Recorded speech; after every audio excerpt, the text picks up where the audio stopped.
Bab 706. Bagaimana cara menjilat tanpa melepas celanamu? Tempat itu diliputi keheningan. Semua orang memandang warrior yang. Semua orang tidak mengerti mengapa masalahnya bisa jadi seperti ini.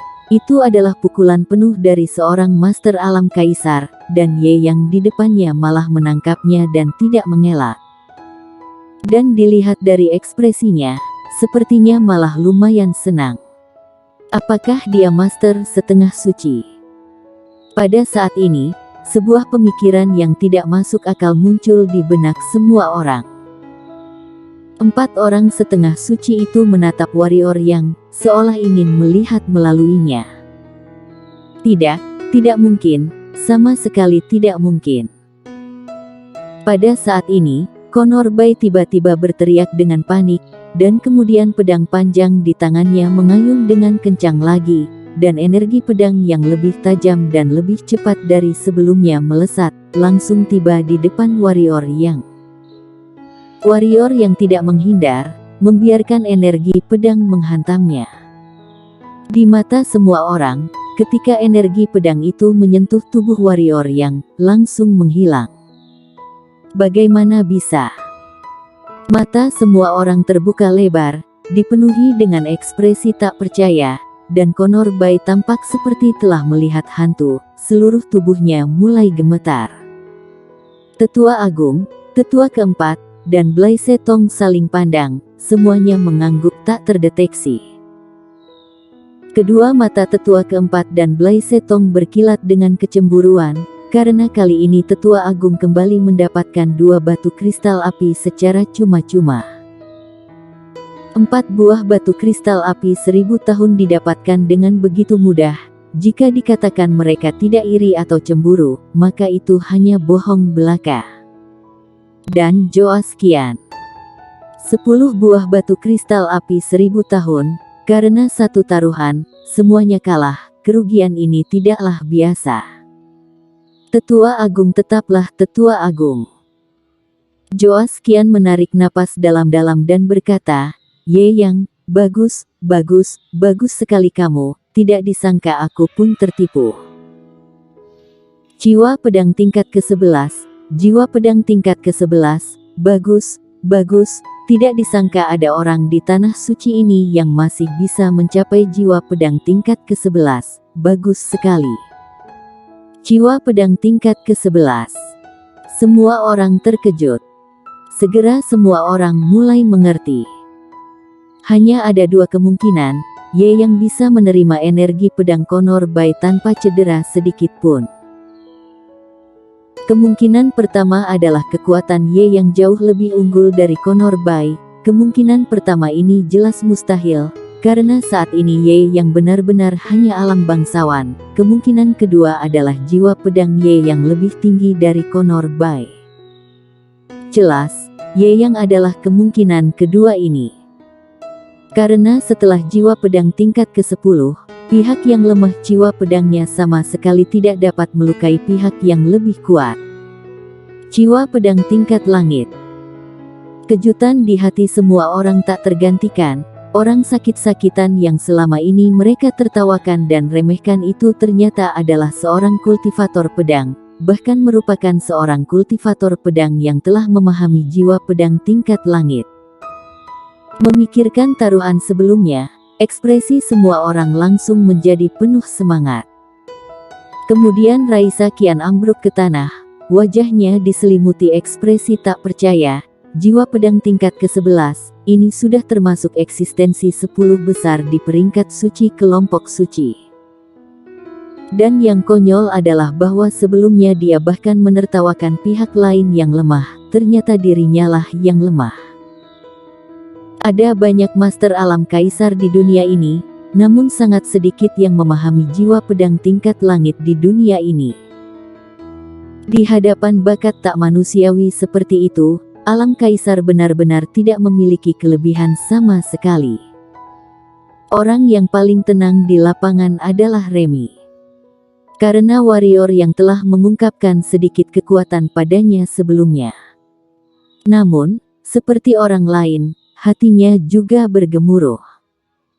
Karena yang sebelumnya diungkapkan warrior yang padanya hanyalah jiwa pedang di tubuhnya, dan dia tidak menyangka ternyata itu adalah jiwa pedang tingkat langit. Warrior yang tidak melepaskan jubahnya, hanya melepas lapisan luar pakaiannya, dan kemudian memandang Raisa Kian dan berkata, "Wanita, bukankah kamu mengatakan bahwa jika aku bisa menerima jurus ini, kamu akan berlutut dan menjilatiku? Aku sudah siap sekarang, ayo." Tentu saja, jika kamu ingin kakekmu membantumu, dengan kekuatan setengah sucinya, jika kamu ingin mengingkari kata-katamu, tentu saja aku juga tidak bisa apa-apa. Wajah Raisa Kian memucat. "Ye Yang, jangan keterlaluan, maafkanlah selagi masih bisa dimaafkan."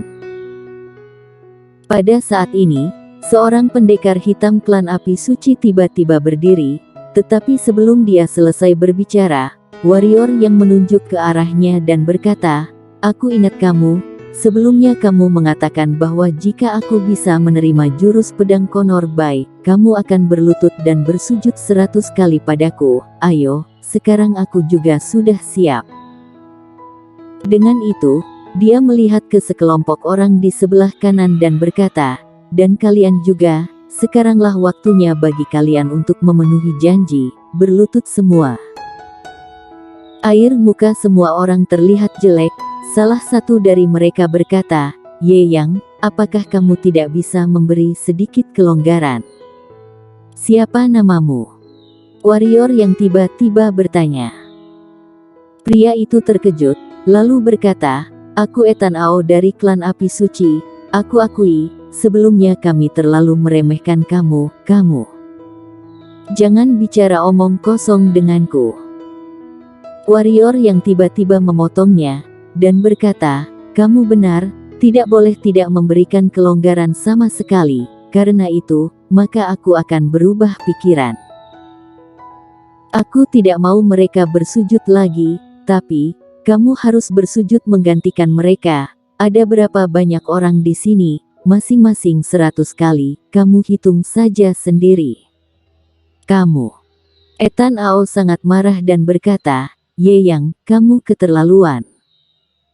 Warrior yang mencibir, tetapi juga tidak memedulikannya. Sebaliknya, dia memandang tetua agung itu, dan berkata, "Tetua agung, bagaimana menurutmu? Orang tua di depannya ini telah menerima keuntungan darinya. Masalah kecil seperti ini, dia percaya bahwa pihak lain tidak akan menolak." Tetua agung melirik warrior yang, lalu menyapu sekelompok orang di sebelah kanan, dan berkata, "Jika Ethan Ao tidak bersedia bersujud padamu, maka kalian bersujud saja sendiri. Orang klan api suci, jika berani bertaruh, maka harus siap menerima kekalahan." "Tetua agung, dia Ye Yang adalah seorang manusia, kamu." Ethan Ao berkata. Tetua agung melirik Ethan Ao dengan ringan dan berkata, "Dia sekarang adalah suami Remy, artinya, sekarang dia adalah orang klan api suci, mengerti?" Pada saat ini, Remy tiba-tiba memegang sepasang palu merah dan berjalan ke depan Ethan Ao, lalu berkata, "Yang lain nanti dulu, kamu harus bersujud dahulu, jika tidak mau, aku akan meledakkan kepalamu dengan palu ini." "Kamu..." Ethan Ao baru ingin mengatakan sesuatu ketika sebuah palu sudah mendekat ke kepalanya, kurang beberapa sentimeter dari kepalanya, membuat wajah Ethan Ao menjadi pucat. "Aku hitung 3 kali, kalau kamu tidak mau bersujud, aku akan meledakkan kepalamu," kata Remy. 3, 2, 1, brok. Ethan Ao segera berlutut, tapi sudah terlambat karena palu Remy sudah mendarat. Terdengar satu suara, "Buk," lagi, dan seluruh kepala Ethan Ao meledak di bawah tatapan mata semua orang. Semua orang tercengang. Remy juga sedikit terkejut, karena dia tidak menyangka pihak lain akan berlutut pada saat terakhir, tapi sepertinya sudah agak terlambat.